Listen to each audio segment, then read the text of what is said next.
I finally gave in to the hype. I finally watched my Sweet Mobster. I've been seeing this all over my social medias, and this very delicious sounding coffee, gritty, smoky voice. And I said, I have to watch this show. This show turned out to be really surprising in a lot of ways, and I want to talk about it a little bit more in this First Impressions.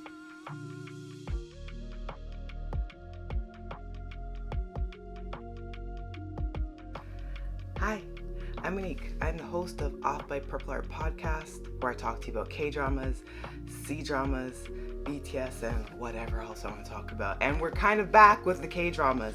Man, there was a huge K-drama drought, but a couple of them recently have come down the pipeline that are really interesting, and My Sweet Mobster is one of them. This one has a really interesting ad campaign. I saw it prior, like a few weeks prior, and it already kind of piqued my interest. The campaign was full of fuchsia pinks, really bright. We got like a very intimidating man with a very large stature with this really sweet lady, and we see a lot of pink accessories and very Barbie core-esque aesthetics throughout the entire campaign. But one of the posters in particular was of the main male lead, who is the quote-unquote mobster, and he looks menacing in the camera, and he's dead on looking right at you, and he has like this dark coat on, and he has this really dark expression, and there's like this really interesting color grade on his face, but then in the back it's like fuchsia pink, and he's also wearing like pink costume jewelry, so these really big hearts and as earrings, and then a really big heart as a ring. Just costume princess type jewelry that usually you'll see for like young girls, maybe ages 6 and up. And I thought that was such a cool, effective ad campaign. And then I started seeing more people talk about it, and I said, yeah, I gotta check it out. Then I heard the male lead's voice. Dear God. 기도 누구니? 지금 기도가 접니다, 형님. I don't know where this man came from. Dear God, Tae-goo, this man, his voice, it is just undeniably sexy. He has an incredible voice, a voice perfect for ASMR, a voice perfect for audiobooks, just him reading a recipe book, him just even, I think, making a cup of coffee. He should get into YouTubing. Honestly, he should be a YouTuber. His voice is spectacular. And since I've watched the show, I've seen some behind the scenes clips, and he's a complete dork too. He's like super awkward and shy and cute. Anyways, I'm getting on a tangent. But My Sweet Mobster was really interesting because for the first episode, it was really in the 2016 K-drama style-esque slapstick comedy. You know, like super over-the-top physical comedy, you know, the kind of cheesy graphics that are flashing on the screen, a lot of sound effects, but it does a good job in setting up the general premise of the story, where we have this ex-con, their Sweet Mobster, our male lead, Jihan, and he is trying to start off on a clean slate with his life. He was heavily involved in gang activity like 2013 and onwards, and he wants to reform his life. He's done his time, and he has built himself a really good community and company for himself, where he's like the CEO of a meat distribution company, and he exclusively hires ex-convicts such as himself to help him out in this company. So kind of think of it as like a reform program, and the show really dives heavily into talking about the held prejudice that a lot of society has for ex-convicts, those who have served their time, despite even knowing what their sentencing was or what their crime was, just simply having the stigma of having been incarcerated and how that affects you afterwards once you're released back into public and you have to make a living like everyone else in this capitalistic system. So that's our male lead. Our female lead is a content creator, and specifically she makes children shows or episodes for YouTube or a YouTube-like company in this show. And both her and the male lead cross paths in the most unorthodox way, and they just butt heads constantly. But there is this little level of interest that bubbles up, and they have chemistry right off the bat, which is one of the main reasons, outside of the main lead's incredibly sexy voice, why I did not give up. Because I'll be honest with you, I am not a fan of the super slapstick, over the top 2016 and earlier K-drama rom-com tropes. I know a lot of classic staples came from that era, but that's typically not my jam. It really depends on the actors, to be honest, into production, because the styling is just, it's not for me. So I was very close to dropping episode 1, but I persisted mainly because I thought the two had chemistry, it had interesting premise, and that voice was too damn sexy for me to drop out. I'm just gonna be real with you. That's like my first impressions, okay? Sexy voice, chemistry between leads, interesting premise that I just couldn't just drop it. I went on to episode 2. Episode 2 to me was so much stronger than the first episode. It leaves right off from the first ep, and the show kind of changes its tone a little bit from going really over the top and slapstick to a little bit more grounded in reality. And there's actually some consequences. So a lot of judging goes in the female lead's mind towards the male lead. And a lot of this show talks about our internal biases and some of our prejudice that we may not even be aware of, that could end up actually costing us.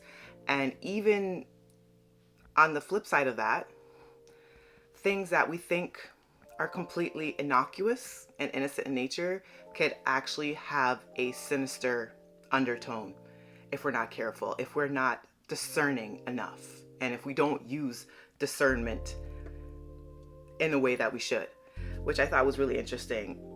Second episode, I'm trying not to spoil too much, but the female lead gets humbled very, very quickly. She ends up offending the male lead, and she ends up getting him in a lot of trouble. A lot of it accidentally, not her fault, but some of it was her fault.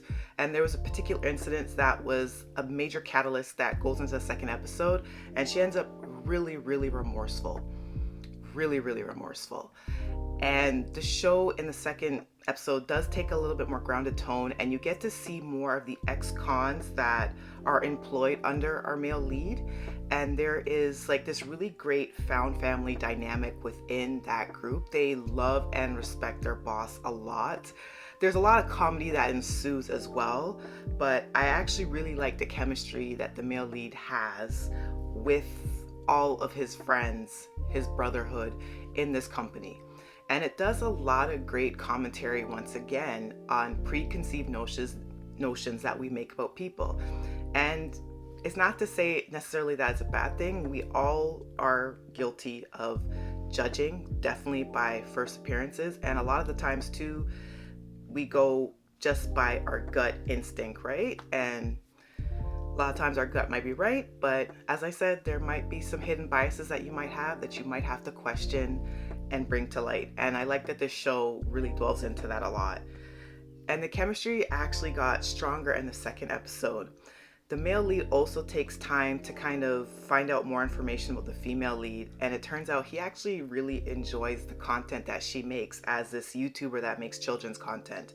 And you see him slowly become more and more endeared with her and who she is as a person, which makes the whole catalyst for the major judgment that the female lead lobbied towards the male lead and the misunderstandings that they had between them.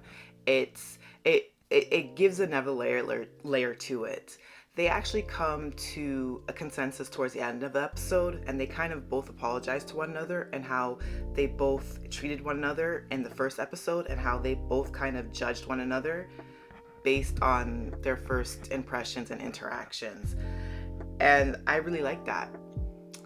There is a third main character as well. I would guess you'd call him the second main lead, or the second male lead, and he is the type that is really straight and narrow. He's a prosecutor, and he absolutely 100% ardently does not believe people fundamentally can change. He especially has a lot of prejudice towards criminals, and given his line of work and probably the cases he had to tackle, that makes sense as to why he would have that notion as well. But I find that's another interesting piece that they brought into the show. In addition, there is a link between him and the female lead. I think he is like a high school crush of the female lead, and I think he secretly likes her as well. And the show kind of hints more to you in the second episode that there is a little bit of a crush brewing there, even though they haven't come back into contact since high school, but they kind of miss each other like two ships in a night in the second episode. They kind of have a chance meeting, but she doesn't really recognize him, but he totally recognizes her. So he's like a simp for her too.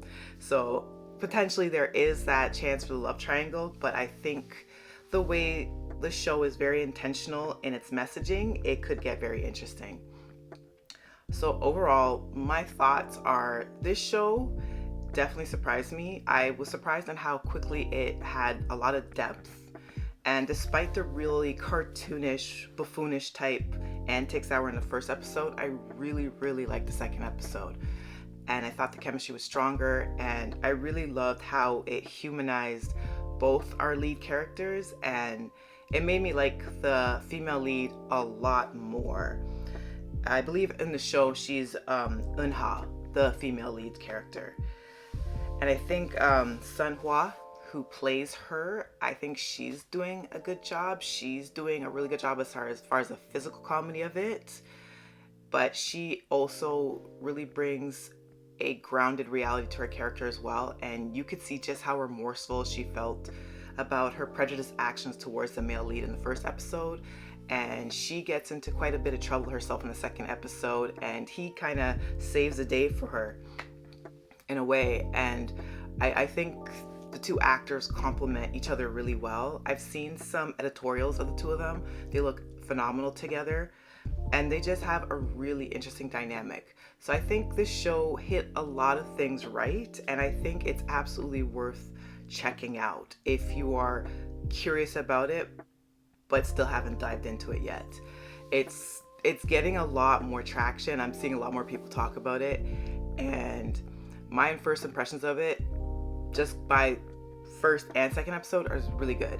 I think definitely if you didn't like the first episode, give it one more shot with the second episode. I think you'll come away really enjoying it.